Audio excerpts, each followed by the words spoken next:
माता और बहनों, मैं इधर 10 बजे इधर से गुजरा। माननीय जी का निर्देश था कि 11 बजे आना है। तो चूंकि मैं आपको बता दूं, आज के 23 साल पहले इसी मठ पर जब मैं पहली बार माथा टेका तो आश्चर्य होगा। उस समय मैं 50 रुपए की गाड़ी स्टेशन से किराए पर हमारे साथियों ने मठ तक पहुंचाने के लिए किया था और यहाँ एक कार्यक्रम पार्टी की तरफ रखा गया था। कार्यक्रम के बाद गाड़ी गायब हो गई। अब यहाँ हमने सोचा कि अब क्या किया जाए, मेरे पास कोई साधन नहीं, लेकिन मठ के मठाधीश का आशीर्वाद, मैं पैदल ही 4000 लोगों को लेकर स्टेशन पहुंच गया ट्रेन पर।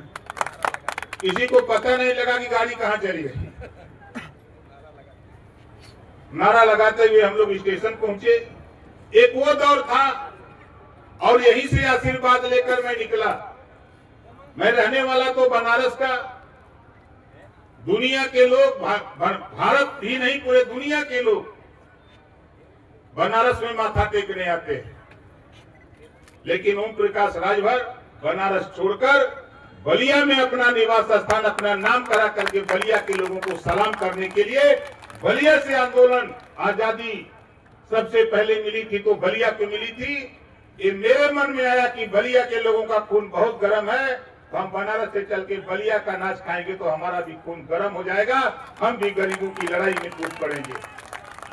और आज के 23 साल पहले की वो कहानी आज मैं बैठे बैठे यही सोच रहा था। माननीय नारद राय जी से चर्चा कर रहा था। हमारे गायक साथी हमारे आने के पहले कई गीत प्रस्तुत किए, बहुत अच्छा उन्होंने प्रस्तुति दी। और यहाँ जितने लोग आए, बैठे बैठे हम लोग यही सोच रहे हैं कि 10 बजे से बैठे हुए 5 घंटे हो गया और बहुत से लोग ये कहते होंगे कि नेता लोग भाषण दे रहे हैं खाली और कंबल दे ही नहीं रहे हैं। बोलो सही बात है कि नहीं? कितने लोग कंबल चाहते हो? जरा हाथ उठाओ। कंबल चाहते हो ना? तो कंबल तो आपके बगल में रखा हुआ है, वो तो वैसा ही दिख रहा है कि यहाँ रखा हुआ है, तीनों तरफ कंबल रखा हुआ है। लेकिन मुझे पता है कि लंबे समय से आप लोग बैठे हैं और आप लोगों को घर भी जाना है।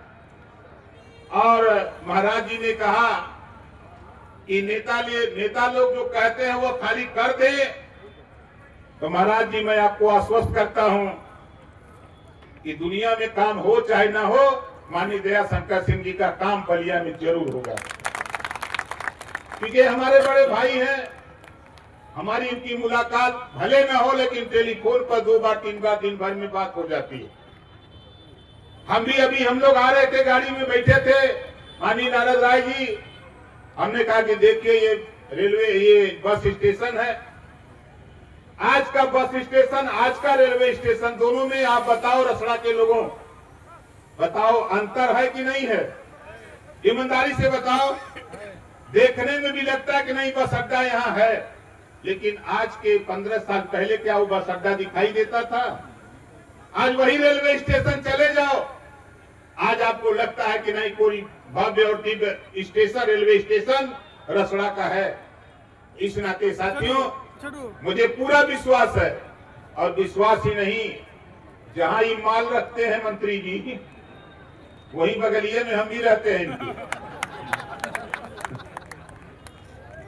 ये जहां माल रखते हैं उनके बगलिए में रहते हैं। अब यहाँ बोले हैं तो हम तो रोज ठोकेंगे ना, हम रोज ही याद दिलाएंगे। कहा भैया, देखा हमारे श्री हथियाराम मठ जी के महान जी ने जो हमारे कहा है, अगली बार जब आवे तो फिर वो नेताओं को शाबाशी देते हुए और वाहवाही करते हुए कि नहीं, जो दया शंकर भाई ने कहा उसको कर दिखाया, हमारी बात का असर दिखा।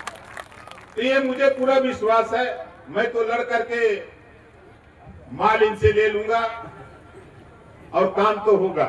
रही बात आज यहाँ कंबल वितरण के लिए साथियों, आज ये काम जो यहाँ हमारे मठ के मठाधीश ने शुरू किया है, हर साल ये कार्यक्रम होता है, लेकिन इस साल का कार्यक्रम एक ऐतिहासिक कार्यक्रम, इतना बड़ा कार्यक्रम है। पूरे उत्तर प्रदेश के 75 जिले, चाहे वो आजमगढ़, मऊ, बलिया, गोरखपुर, देवरिया, श्रावस्ती, बलरामपुर, गोंडा, फैजाबाद, सुल्तानपुर, अम्बेडकर नगर, जौनपुर, मिर्जापुर, सोनभद्र, चंदौली, गाजीपुर, बनारस, बस्ती, संत कबीरनगर, सिद्धार्थनगर, सहारनपुर, बागपत, शामली, मुजफ्फरनगर, एटा, इटावा, कन्नौज, कासगंज, झांसी, बांदा, चित्रकूट, हमीरपुर, जालौन, मुरई, 75 जिले में घूम करके देख रहा हूँ।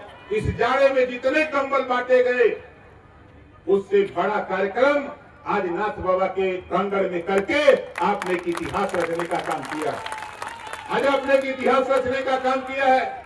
हम लोग बैठे बैठे यही सोच रहे थे, चर्चा कर रहे थे बड़े भाई नारद राय जी से कि बताइए, एक आह्वान पर इतनी बड़ी भीड़, एक आह्वान पर इतनी बड़ी भीड़ आई है, जब मठ के प्रति और कंबल के प्रति दोनों आस्था है।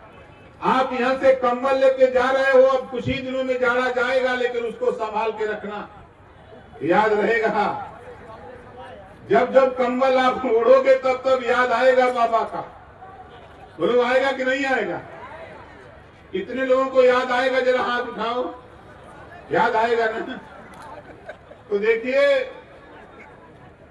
दुर्भाग्य हमारा है कि बाबा से बाद में मुलाकात हुई, बाबा से बाद में मुलाकात हुई, खैर देर हुई लेकिन दुरुस्त हुई। आज इधर आप आए हैं, आपका मन कंबल की तरफ लगा है। हम लोग बैठ के अध्ययन कर रहे हैं, तो कंबल वितरण में देखिए, हम आपसे निवेदन करेंगे, अनुरोध करेंगे कि सबको कंबल मिलेगा, कहीं कोई दिक्कत नहीं है। आराम से आप लोग जैसे व्यवस्थापक महोदय दें, उस हिसाब से आप लोग आराम से, जैसे इतना समय आपने दिया, थोड़ा समय और आप दीजिए, थोड़ा समय और आप दीजिएगा, हड़बड़ी में मत रहिएगा। इस नाते मैं आपसे कहूंगा कि ओम प्रकाश राजभर के विषय में तो हम समझते हैं कि यहाँ ही नहीं, पूरे देश के लोग जान गए। जानते हैं कि नहीं जानते? कितने लोग जानते हो? जरा हाथ उठाओ। जानते हो ना? तो भाषण क्या देना, हम तो चाह रहे कंबल बैठे। लेट हो गया है, असल में लेट हो गया है, आपको भी लेट है, हमको भी लेट है, क्योंकि हमको बनारस जाना है। अभी बनारस जाएंगे, बनारस से फिर हमको आजमगढ़ आना है। तो हम तो चाहेंगे कि भाषण आज नहीं, भाषण देंगे, लेकिन जब राजनीति का मंच होगा तब ओम प्रकाश राजभर भाषण देगा। ये तो कंबल वितरण का मंच है, तो आप लोगों तक कंबल सकुशल पहुंचे, इसके लिए हम बहुत कुछ आज नहीं, सिर्फ इतना आयोजक साथियों को धन्यवाद देते हुए, आप लोगों से आशीर्वाद की कामना करते हुए, और आप जहां बैठे वहीं बैठे रहिए, कंबल आपके कुर्सी तक पहुंच जाएगा, कोई दिक्कत नहीं। आपके कुर्सी तक व्यवस्था पहुंच जाएगी, उसको लेके ही जाना है, कोई व्यक्ति बचेगा नहीं, बचेगा तो उसकी व्यवस्था हम लोग कराएंगे, मंत्री जी हैं यहाँ। इसी बात के साथ हम अपनी बारी के विराम देता हूं। जय हिंद, जय भारत।